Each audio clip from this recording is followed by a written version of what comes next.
So, anong meron tayo diyan, Brother Gabriel? Opo, eto po 'no, ako po si Julio Felipe Picaña from Caba, La Union po. Lagi kong sinusubaybayan lahat ng mga CFD po, mga bro. Ang INCM po ay ala silang turo about sa Trinity. Ama lang po sila po. Ayan. Tayong mga Katoliko po ay may aral about sa Santissima Trinidad. Sa iisang Diyos po, bro.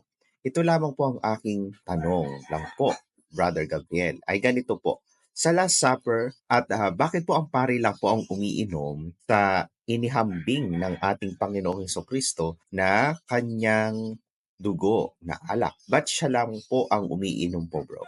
Di ba po, bro, na iyan ang bagong tipan ng ating Panginoong Hesukristo sa kanyang 12 apostoles na I think sinasabi ng ating Panginoong Hesukristo na kanin natin ang kanyang laman at inumin natin ang kanyang dugo.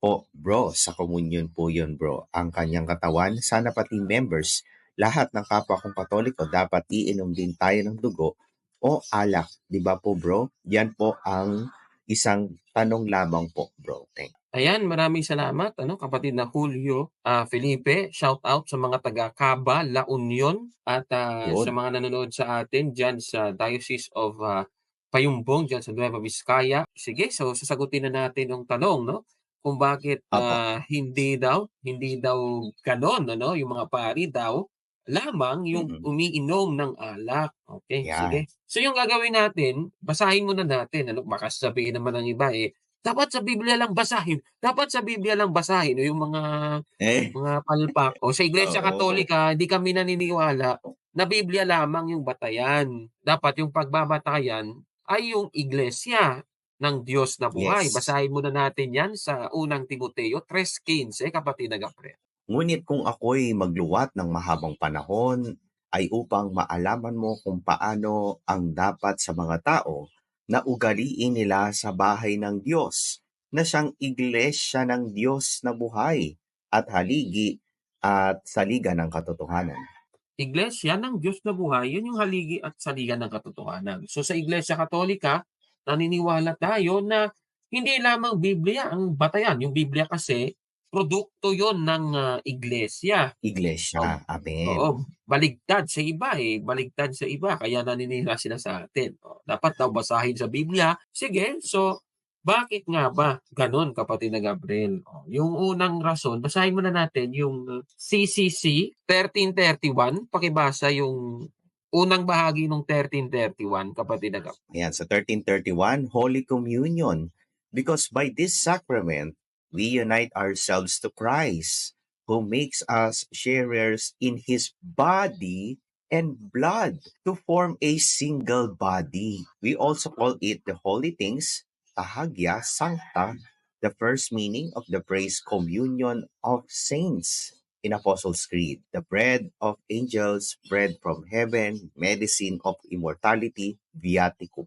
Dito sa binasa mo kapatid na Gabriel, kung mapapansin natin ang sabi dito ano, because by this sacrament, itong Holy Communion, we unite ourselves to Christ who makes us sharers in His body and blood to form a single body. Ayun, ibig sabihin, magiging isang entity, kapatid na Gabriel, yung body at saka yung blood ng ating Panginoong Jesucristo. At may term tayo diyan sa ano, may term diyan, Brother Gabriel, yung tinatawag natin na transubstantiation, ayan, gano'n po 'yun. So 'yan yung term kapatid na Gabriel. Basahin muna natin yung Lucas kapitulo 22, ang talata ay 19, pakibasa kapatid na Gabriel. At siya'y dumampot ng tinapay at nang siya'y makapagpasalamat ay kanyang pinagputol-putol at ibinigay sa kanila na sinasabi, ito'y aking katawan na ibinibigay dahil sa inyo. Gawin ninyo ito sa pag-ala-ala sa Ayan, so dito kapatid na Gabriel,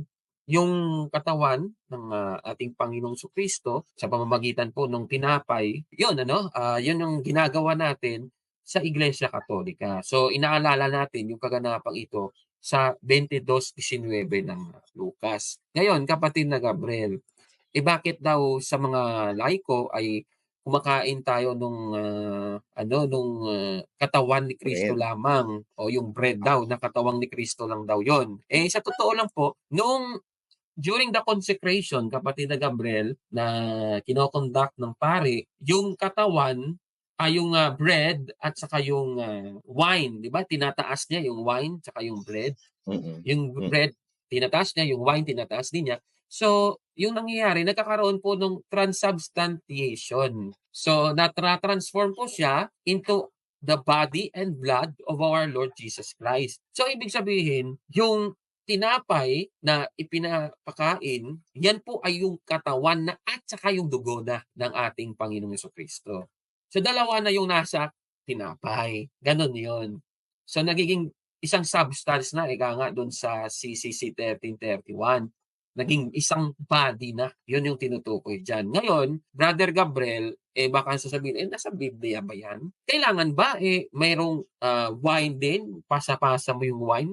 O basahin natin yung, unang Korinto, kapitulo 11 ang talata ay 27, pakibasa. Kaya't ang sino mang kumain ng tinapay o uminom sa saro ng Panginoon na di nararapat ay magkakasala sa katawan at dugo ng Panginoon. Ayan, tingnan mo, So, kung kakain ka ng tinapay, sabi, ang sino mang kumain ng tinapay so meaning nga pinapili ano, puwede kang kumain ng Mm, tinapay or puwede kang uminom sa saro ng Panginoon, ayan. Panginoon. So, kung Mm. ikaw naman, hindi ka naman nararapat na kumain o uminom nung saro ng Panginoon, eh, makakasala ka. So, ibig sabihin, kapatid na Gabriel, puwede yon na isa lang yung kakain ka lamang ng tinapay, isa lang.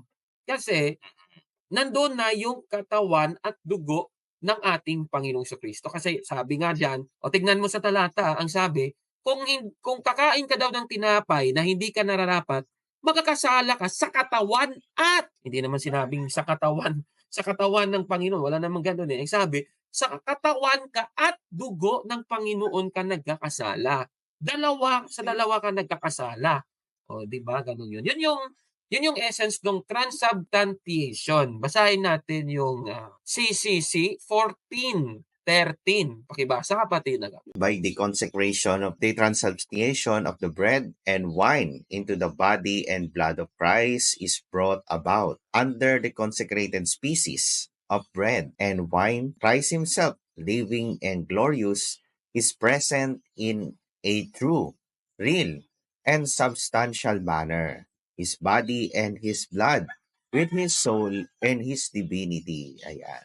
Ayan, so klarong-klaro yung definition ng transubstantiation. Yun yung sinasabi ko kanina, kapatid na Gabriel, na yung, during the consecration ng pari, yung wine at saka yung bread, na-transform yun, nagiging body and blood ng ating Panginoong Jesucristo. Kaya ngayon sa tanong, sana puwede rin yung wine ipasa dun sa mga parishioner. Ang sagot natin is obvious naman yung rason ano.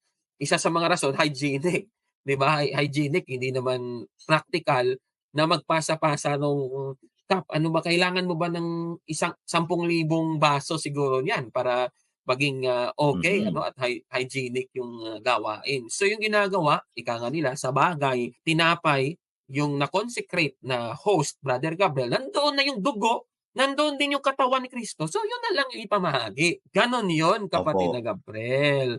Yan ang simpleng explanation diyan, ano. So, yan ang aral natin sa Iglesia Katolika. So, tandaan natin, kung nagkasala ka, hindi ka nararapat na kumain nung tinapay, sa dalawa ka nagkakasala, sa katawan at dugo ng ating Panginoong Jesucristo. Bakit nando'n yung dugo? Kasi sabi nga, yung katawan at dugo nando'n na sa tinapay during the or after the Consecrate. consecration, ayan. Oo.